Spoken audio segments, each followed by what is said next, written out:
Guys, welcome to the show. Today we have the Jake Robles. What's good? Okay, guys, Jake is 24 years old. What this kid has done in sales is insane. Listen, he has sold in 3 industries: pest, alarms, and now solar. Yes, sir. Welcome to the good side. I appreciate it. No, but we both have a pass and pest, so that'll be fun to talk about. But guys, listen, Jake has lots of records in sales and recruiting. At Vivint, he holds the record currently for most sales and installs in a week, right? Yep. That's amazing. And Vivint, out of how many thousands of reps? 6,000. Yeah, but how many thousands have gone through Vivint? 100,000. 100,000 reps. Yeah. There you go. Out of 100,000, holds a record for most sales in a week. Incredible. It's seriously incredible. If anyone wants to shit on that, it's a week. Go beat it. Stop being a little bitch. You were one of the top recruiters. Huge. You said number 1 recruiter at Vivint first season? Yeah. That's Every amazing. year I was there. Damn. How many guys? Last year we recruited 220 people. Okay. They do it based off of rookies with a sell. Okay. And you left, you were on pace to make 7 figures. We were just talking about this before the show. And with that, everyone's going to be itching to know, like, to some degree why. Yeah. Long story short, you don't have to, I don't care to go into too much. Yeah. So, midsummer, I walked away from Vivint. And I put in work to build that organization at Vivint. And it was like the first time in my industry where like we made it. Like I was for sure getting off the doors if I wanted to. I had the leadership to handle it. We were in good hands. Midsummer, they gave me a call and said, hey, you can't post content like this. And I felt like content was where I wanted to go. And I was on pace to make probably $1.2, $1.4 million that summer. And I just walked away, left everything. And yeah. Love it, bro. Savage. I noticed like that you had a little bit more going than I did though. And then you moved over to solar. Why solar? Well, where else would I go? First off, right? Yeah. Obviously, every single person in the industry sees the solar checks and their leader, it's not real, it's fake, pipeline. Okay, call the pipeline 30%. We're still making more money. You know what I mean? Nuts. But so obviously, that's the only place I could go. I would never go back to pest control. I loved Vivint, honestly. I didn't even meet with solar companies. I just wanted to work with Jordan Binning because I heard he's like the best to ever do this job, and I wanted to grow. And I felt like at Vivint, I was capped in my growth, not from like what I could grow, but from a person. Like, what are these guys going to teach me? Yeah. And so I just called Jordan. I'm like, yo, let's meet up. We met up. He's trying to recruit me. I'm like, dog, I don't need to be recruited. Let's go. I don't want to work anywhere else. I just wanted to work with Jordan. And so I ended up at New Sun, and it's honestly been a blessing in disguise, just from like a personal growth standpoint and just like the connections and relationships. I'm like really grateful the way it ended up. I love that, man. That's awesome. And since you did 86 solar deals in 8 weeks, your first 8 weeks. First 8 weeks ever. Yeah, that's incredible. Yeah. That's awesome. So I want to dive into a few things. We can kind of go with the flow, but one of the things we were talking about pre-show was, I love knowing why somebody does what they do, what drives them. And a big thing you mentioned was just doing the impossible. Yeah. Just to see what's possible. And I relate with that. But part of this show, I love breaking down the secrets of like hyper successful people, be it salespeople, entrepreneurs, marketers, and understanding. One of the tips I've learned from high level mentors is don't just look at what they do, but try to understand why they do what they do and how they think. Mm-hmm. So why is doing the impossible, doing something huge, breaking a record, like why does that drive you?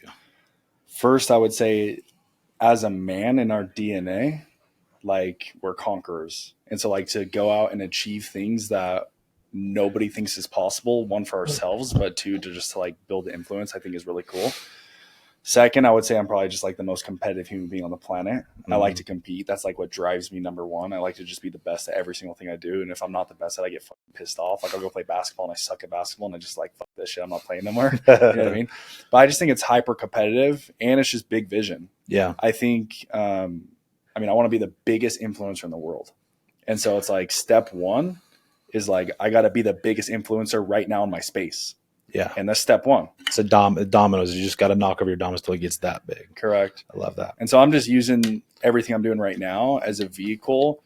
If I can be the biggest influencer in this space, And then it's like, then I can branch out to the next space. It's just step by step. Tell them why you want to be a big influencer, because some people will take that the wrong way. Yeah. I would say I want to be the biggest influencer to speak the truth. I feel like God gave me a gift of understanding the how to achieve certain things, how to get the peace internally, why we don't have the peace, how to get unlimited energy, unlimited drive that like every man wants. Like every man wants to walk into a room and without them even knowing, they know who's walking into the room. Yeah. And that's just human nature, right? It is. It's and significance. So I think we all crave it. I think it's just speaking the truth. Like, hey, this is how I got to where I am, because I think it can actually change people's lives. Yeah. Let's talk about that, dude. You're talking about also how a lot of people compare, our step, where we're step 8 or 9 of our sales journey to their step 1. And then they get intimidated, and people don't see the beginnings of what created the great salesmanship, know? And what do those beginning stages look like for you? I started selling when I was 16. Sold pest control for 4 years, dropped out of high school. I was the kid that couldn't control his emotions, couldn't work hard, we didn't feel like it. Monday, I had to go pop 10, right? I had the skill. I could talk to people. I was confident. Tuesday, I wasn't confident. Wednesday, I wasn't confident. Thursday, I wasn't confident. Couldn't work hard when I didn't feel like it. Friday, I'd pop 10. And so I was always the rep that couldn't work hard when he didn't feel like it, couldn't control his emotions. Essentially, my whole entire identity and self-worth was I only feel good inside when I'm having success. Why? Because like as a young kid, I mean, everybody has their story, but it's like you were the best soccer player. Your parents were like, fuck yeah, you're a beast. And then when you had a bad game, it's like, what the fuck are you doing? Yeah. Right. And so I think I spent a long time in my career chasing to fill the voids that caused me to have zero control over my emotions. Because when things went the way I wanted them to, I felt good. Yeah. When things didn't, I was the worst human being on the planet Earth. Right. Yeah. And so I feel like I got a lot of growth in that. That's huge. I can relate. Yeah, for sure. Right. And then where I feel like the real change happened was everybody's like, dude, because I used to think like, dude, how did these guys just do 10 every day?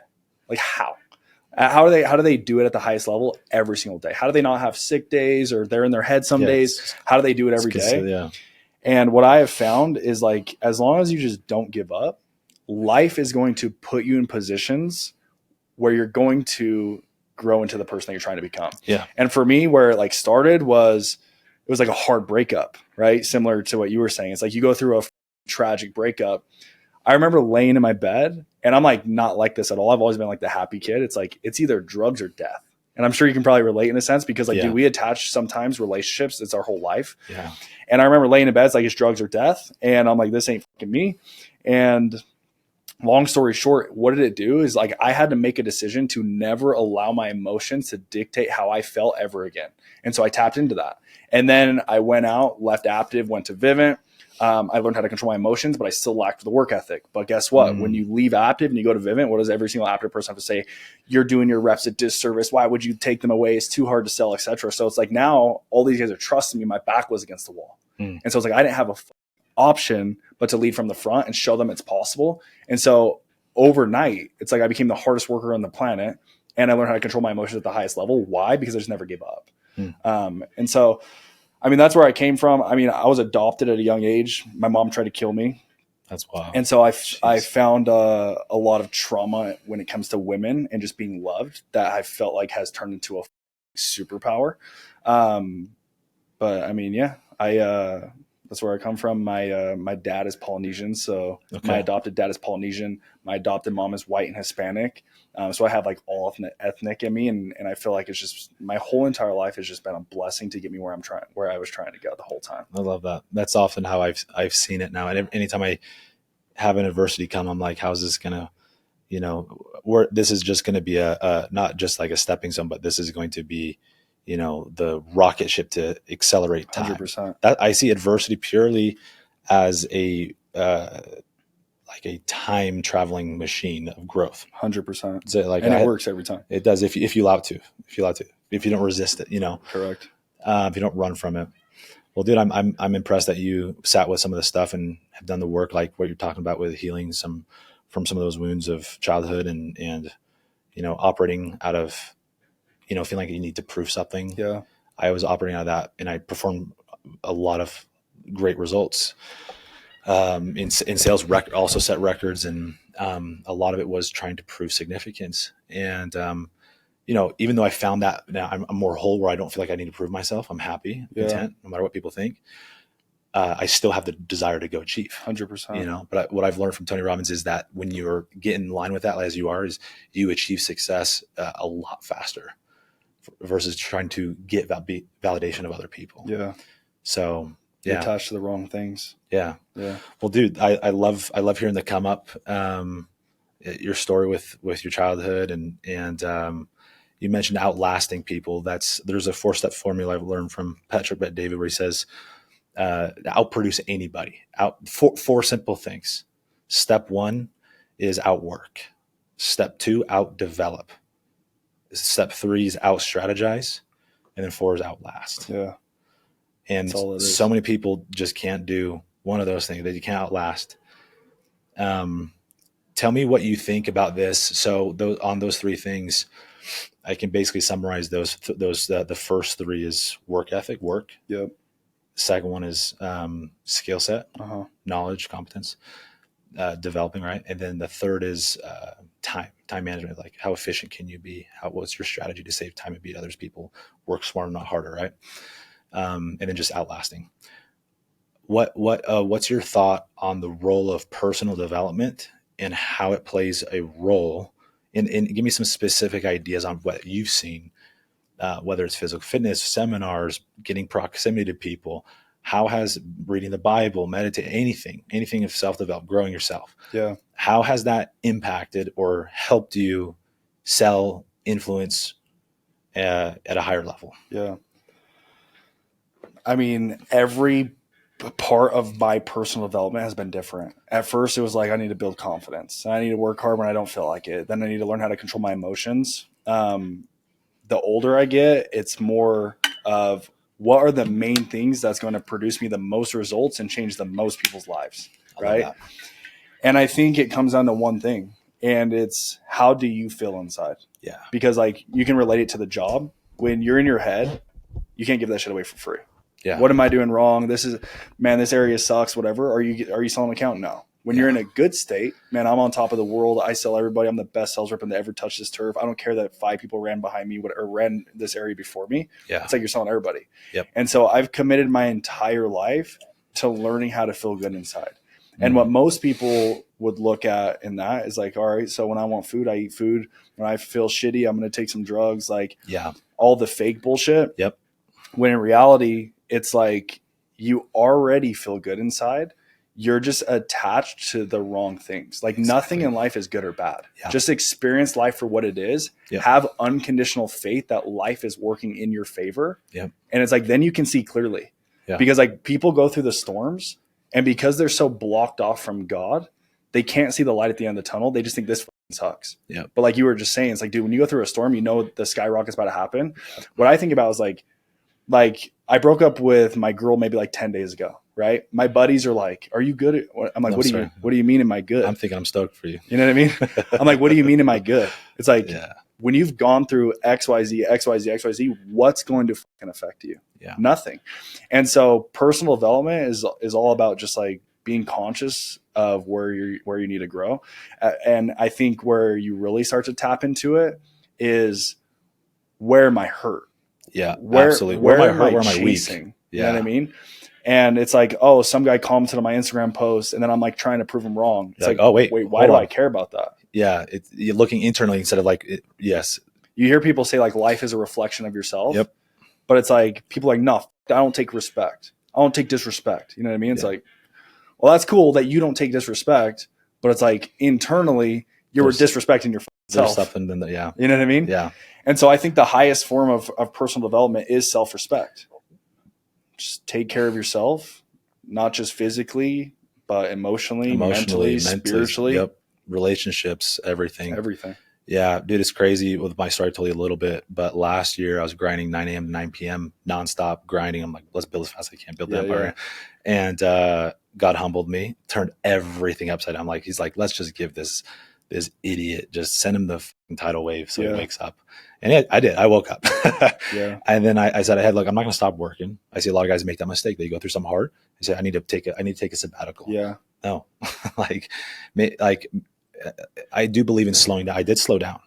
I was at 9 to 9. I was 10 to 6. I set boundaries. It's different. Some people need to work more. I need to work less. Yeah. But I started working harder on myself. Yeah. Business blew up, bro. Yeah. Working less hours because my emotional bandwidth. Tony Robbins talks about that wheel of life and how you do one thing is how you do everything. Andy Elliot's big on this too. And the confidence we bring into whether it's physical fitness or relationship success or sales success, like it carries over to something else. Yeah. I believe I'm going to do well in content, on personal brand. I believe I'm going to do well on the next thing, right? And so, but you also mentioned something gold I want to highlight to the audience is part of the secret to personal development isn't trying to just grow. It's identify where you're weak, step one. Yeah.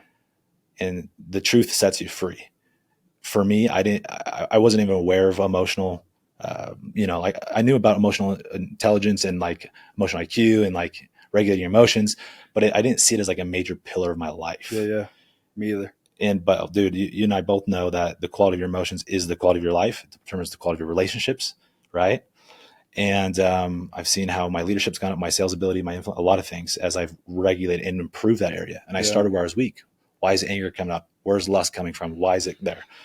And then hitting on those ugly points. I feel like a lot of men, anybody, just they avoid it because they don't want to go down. Because it is uncomfortable. Mm-hmm. But to anybody listening, if you can do that, that is the great sifter, I believe, of boys and men and of who future leaders are, be it sales, anything. So that's my 2 cents on that. Yeah. I think people get the perception of work ethic wrong as well. Like you're like, tell me. Hey, I was doing the 9 to 9s and then I went to 10 to 6 and my business blew up. Yeah. And everybody on social media is like, you got to wake up at 5 a.m., et cetera, et cetera. It's like, dude, I've worked with the best people to ever do this job. And it's not about going out on the doors for 12 hours of the day. It's like, what type of person are you when you are on the doors? It's energy. Because some of us can go out for 2 hours and get more results than some do in 20. Correct. And so 50. time and work is not just the equation. Yeah. That's why that step 2 is outdevelop. Because some of those guys outdevelop. And dude, there's something about like how if you play on all pieces, the more that you do, every extra part of discipline, like it carries over. And not just in that you become smarter or more patient or you develop these attributes, but in pure confidence that you have done more than the other man. Yeah. And that what this does is it doesn't think that, oh, you're better, or this narcissistic belief of confidence.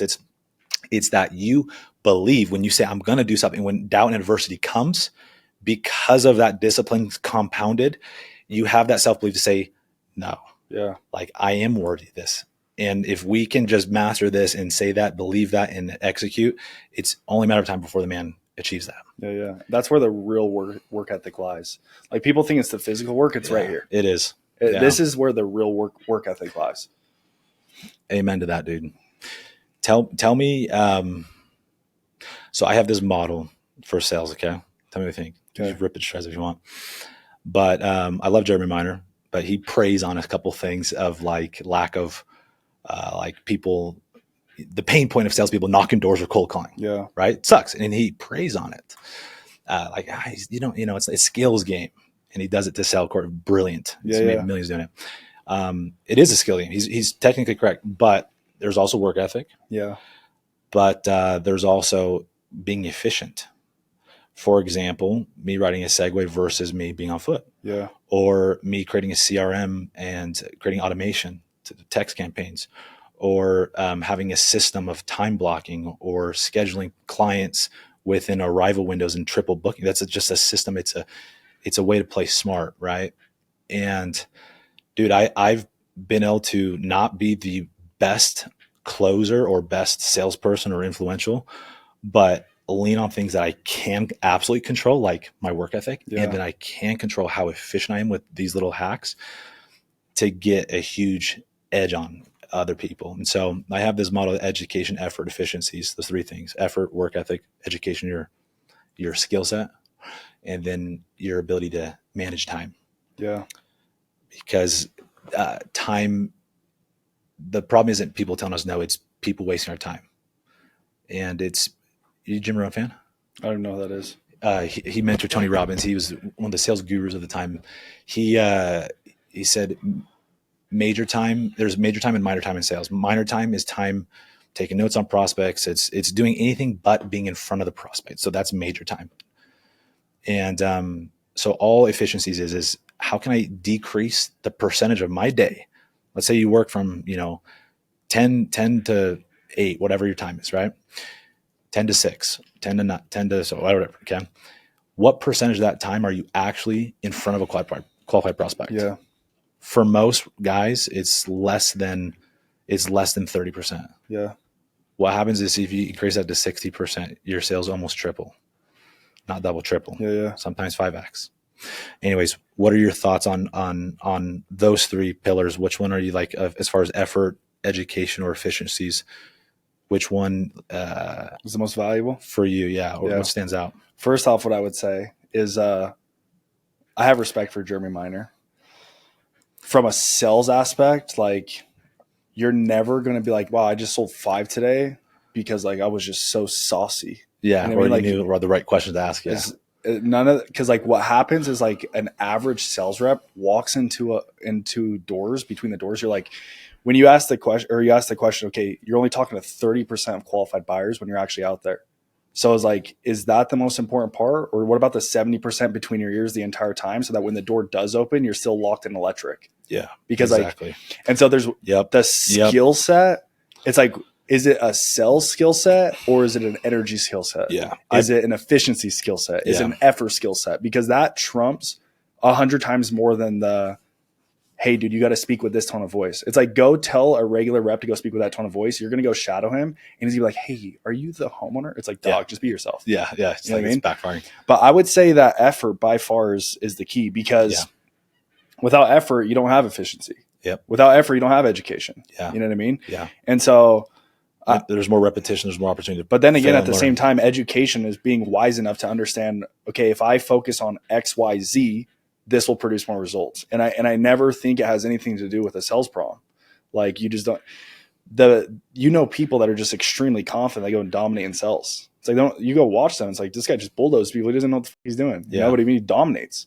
Yep. And so I believe it's 80% psychology. The success in selling is 80% psychology and mindset, 20% tactics and skill. Yeah. And psychology and mindset come down to self-development. It's what's going between your head. What's going through your head. What you pour into your head that morning. Yeah. How you living your life. I have a thing where say confidence sells. Confidence is huge. Conviction, I think, is superior to confidence. Conviction is why you sell what you sell. Yeah. It's how is this impacting you? And like, if I have the cure to cancer, and you say, I don't want that. Like, I'm going to say, no, trust me, Jake. You need this. Okay, that's conviction. Yeah. And then there's certainty, which is, I believe, trumps even conviction and confidence. Certainty comes not from how your tactics, your knowledge, your skill sets within the work, or even your passion about it, but it comes from how you live your life. Yeah. AKA the walking, talking billboard. Yep. The sales rep.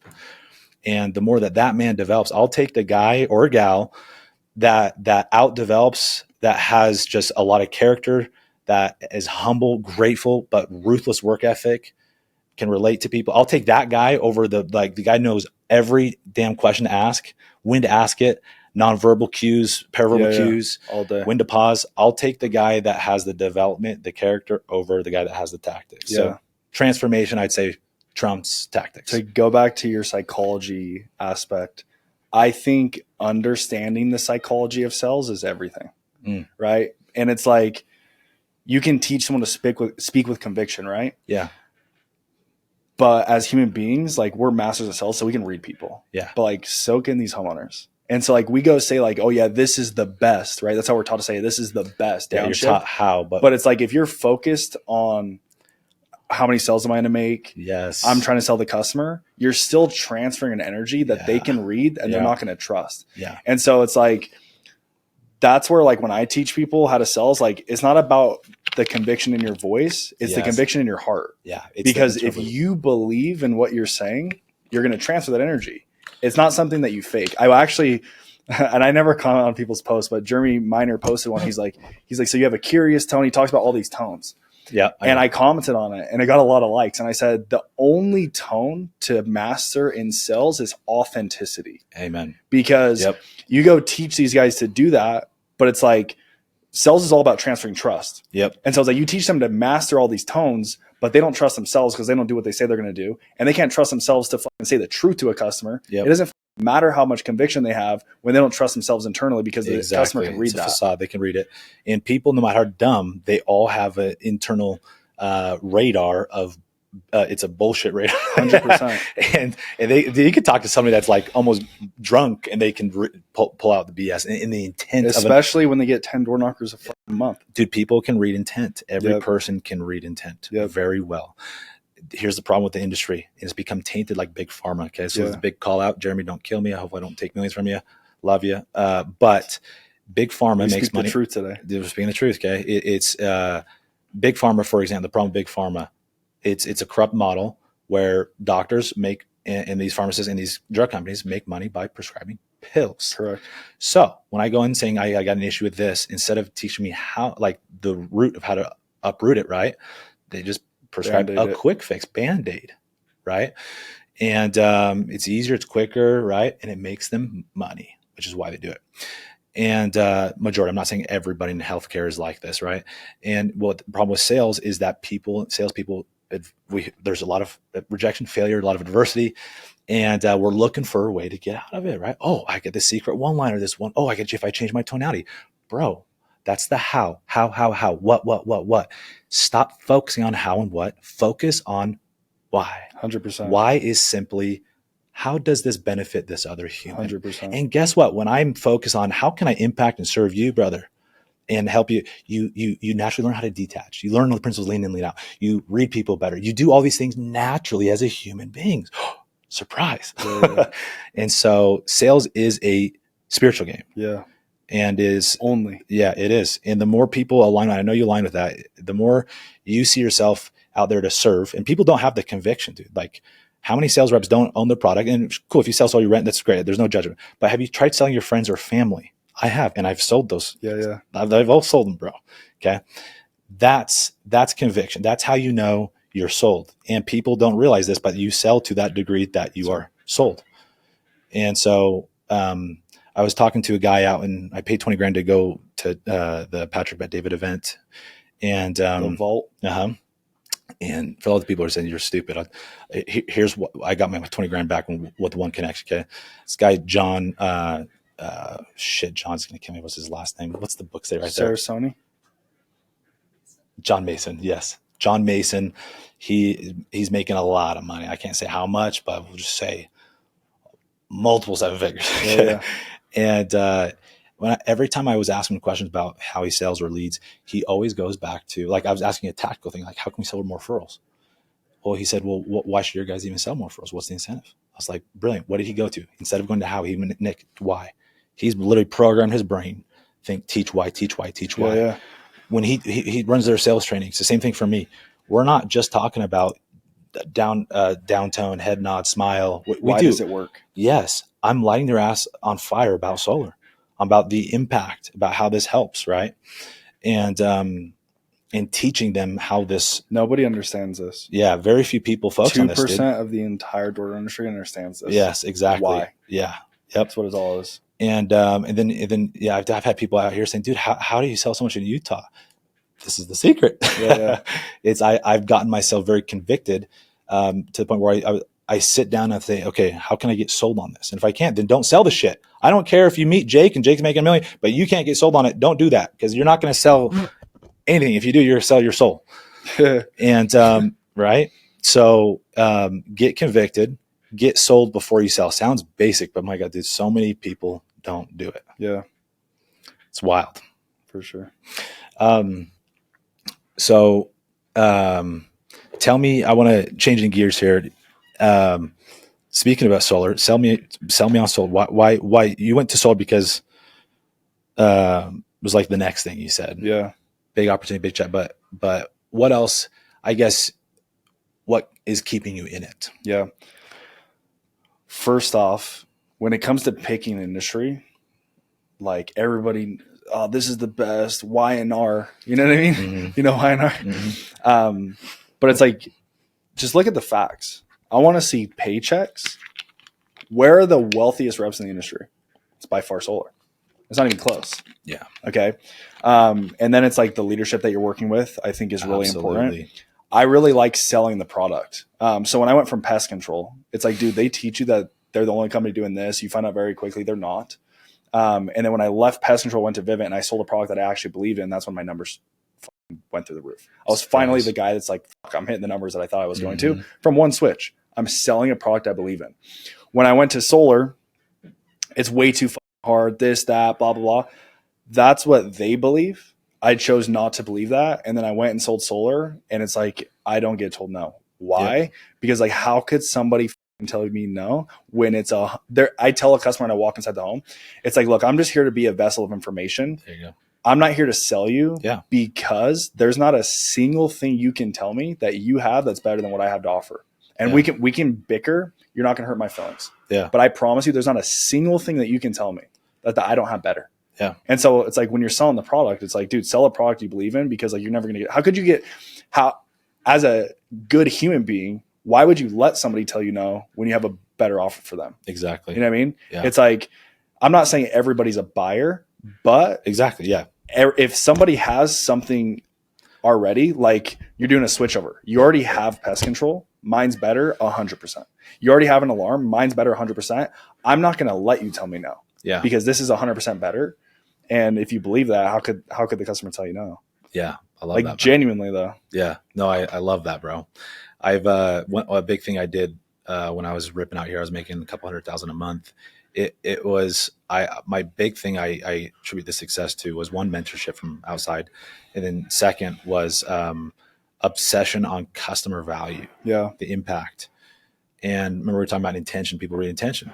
So I'm like, well, the only difference between manipulation and persuasion is intent. Correct. And so that's what James Graves told me. Mm-hmm. I'm like, don't you think you're like manipulating people when you say that? He's like, I have good intent. I'm like, all right. Yeah. And so I thought, okay, cool. I learned from Napoleon Hill, we get paid into proportion to value we bring. 100%. And so I'm like, okay, well, solar brings a lot of value. Well, we often track commissions, we track deals, but how often do we track value that we're bringing? Yeah. So I started tracking the net worth change estimated with conservative inflation rates. Every client I sold, 76,000 or 32,000, 150,000. And I tracked that on a big old poster board on my wall. So I woke up and I saw customer value. So I was actively every day selling and reselling myself on them, on the impact. And dude, I was getting yeses everywhere, every day, like $20,000, $30,000 a day, 10,000 a day, just continually boom, boom, boom, knocking them down. There's other things driving me, right? It wasn't just that. But I've learned the power of conviction and serving and obsession on that. And, all these great detachment is one of the most influential aspects of selling. I was just telling one of my guys, hey, we're talking about selling sales con tickets, and I've got another option for this thing or this thing. And, instead of sales con, and he's telling me what he's responding with. I'm like, dude, just say, well, why don't you go do that? That's all you got to say. Yeah. And guess what they're going to respond with? They're going to sell you on why they're sold on going to that. And then all you do is just hit that same button over and over again. And so, it's like, dude, if this isn't a good fit for you, like, don't do it. Yeah.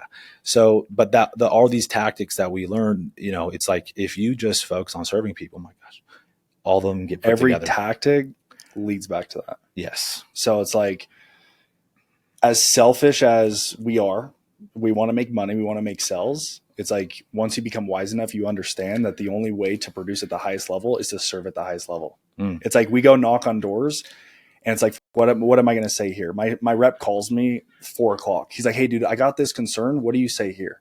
I'm like, don't ever call me about what to say ever again. Yeah. Go serve the customer because you're focused on yourself. Yeah. And you find that that's the secret. Yeah.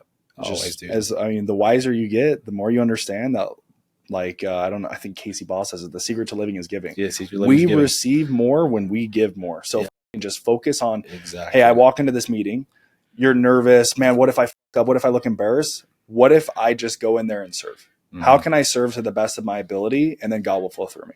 Yeah. So I'm writing a book right now, and I play off a Tony Robbins quote, the secret to living is giving. So I said, if the secret to living is giving, then the secret to selling is serving. Correct.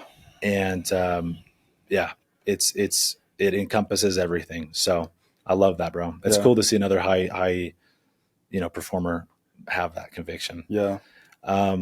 What's another thing that you think has contributed to your success? Maybe that's outlandish, whether it's mindset, a habit, a mentor.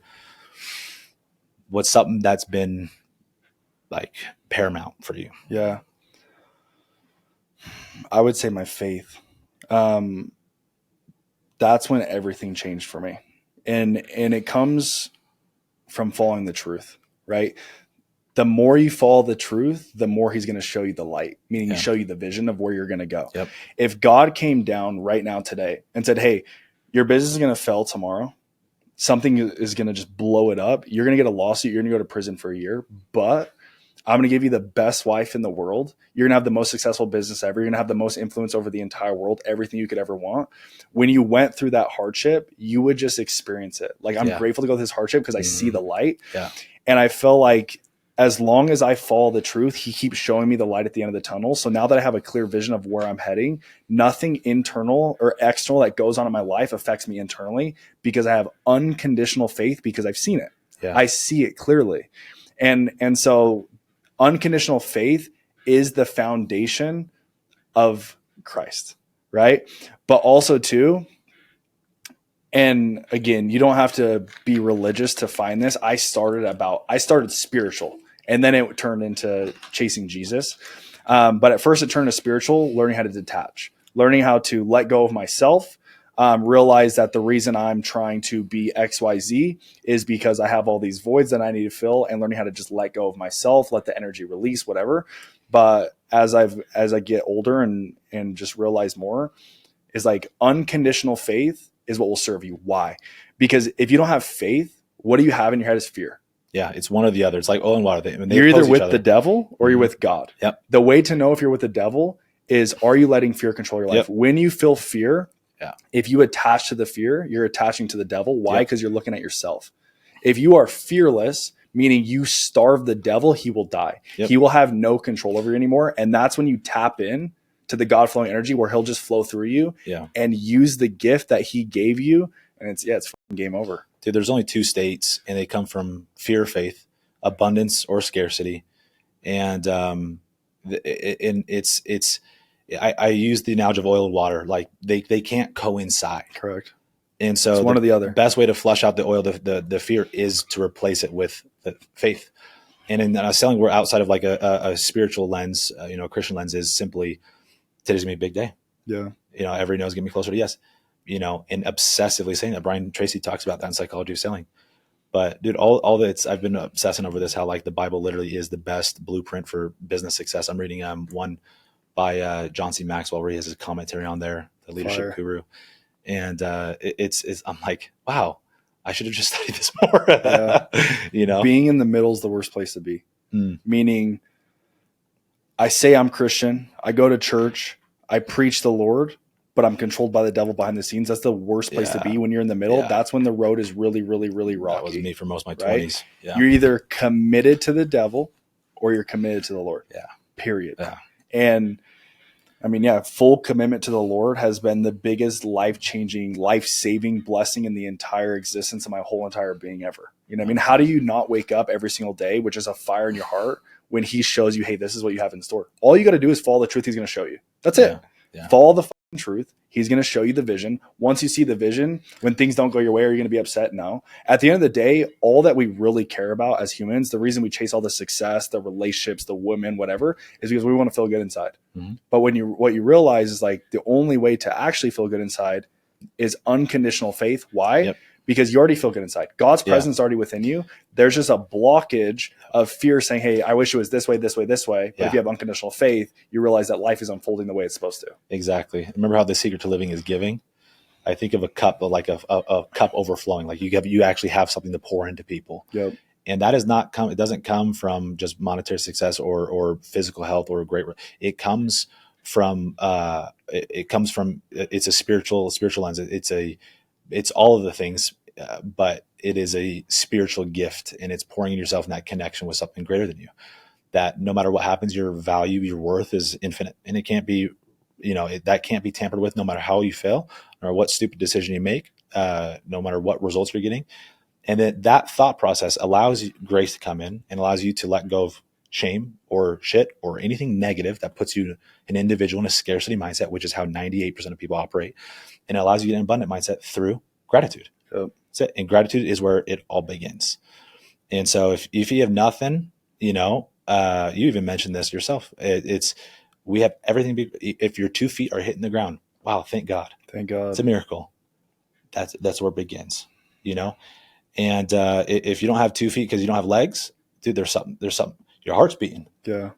There's something to be grateful for. Focus on it. We're so damn blessed. And there is somebody on this planet, no matter how bad your situation, there is somebody that would kill to be in your shoes. Yep.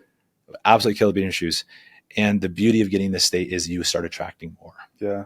Going back to the why. Yes. It's like people are like, all right, I just need to be more grateful. These guys are saying be more grateful. I'm going to have success. Yeah, it's like why are you not grateful? Lack of clarity means lack of execution. Nothing happens. Yeah. And so I think the question to ask is like, why are you not grateful? Yep. Like that doesn't even, are you focused internally? Well, why would it is all about me. Like I need to feel good inside. It's like, all right, well, keep suffering. Yeah. You know what I mean? Yeah. It's interesting how asking that question why over and over again with people will uncover the root. And sometimes the secret to breakthroughs is just keep asking that question why. Yeah. Like, hey, I want to be really successful. Well, why? Well, I want to, have a voice and make a difference in the world. Well, why do you want that? Yeah.